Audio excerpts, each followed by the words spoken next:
Here in the valley, we are definitely dealing with mostly muggy conditions. Here's a look at the current conditions right now from the NBC 23 Far Bureau. If you're heading off to lunch, clear conditions out on the expressway, 86 in McAllen, 88 in Harlingen, Brownsville at 88 degrees. As we look at the situation for the next few days, we are expecting that rain chance to remain in the picture. Storms will be after the 12 p.m. hour, remaining in the picture till 4 to 5 p.m. Highs in the low 90s. And of course, we're tracking Tropical Storm Fiona that's out in the Atlantic right now. As we look at that temperature trend for the next few hours, high temps in the low 90s. We are going to see that rain chance diminish just around the 6-7 p.m. hour, but we're going to be a bit on the cooler side, all thanks to the cloud cover and those rain chances. And that's going to be the case at least for the rest of our work week into the weekend.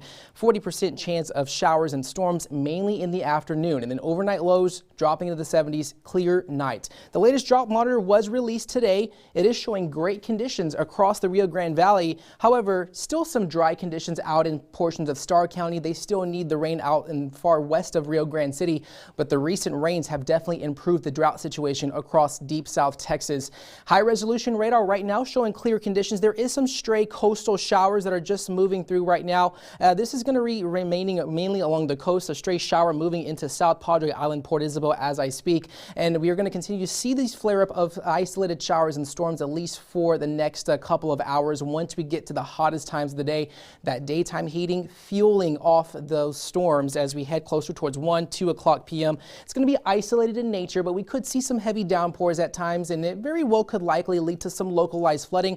Not everybody's going to receive rain. That storm rather isolated for this afternoon, and that's going to be the same situation that we're going to see for each and every day. Those afternoons, chance for storms, nights remaining clear and calm, and we very well likely could see some of those storms lasting, flaring up into the morning hours. Radar and satellite across the state. We have the stationary front draped across South Texas. That's causing some unsettled weather across our coastal area. So you're able to see those showers and storms up and down the Texas coast, and that's going to be the case. That's that stationary front just lingering there at least for the next few days, not really going anywhere, keeping that rain chance here across the valley, as well as keeping sunny conditions off to the north of us, San Antonio, Central Texas. But for this weekend, we're going to continue to have that isolated rain chance for us here. The tropics still very active. We are tracking Tropical Storm Fiona. It is moving west at 14 miles an hour with 50-mile-an-hour winds, gusts up to 65 miles an hour.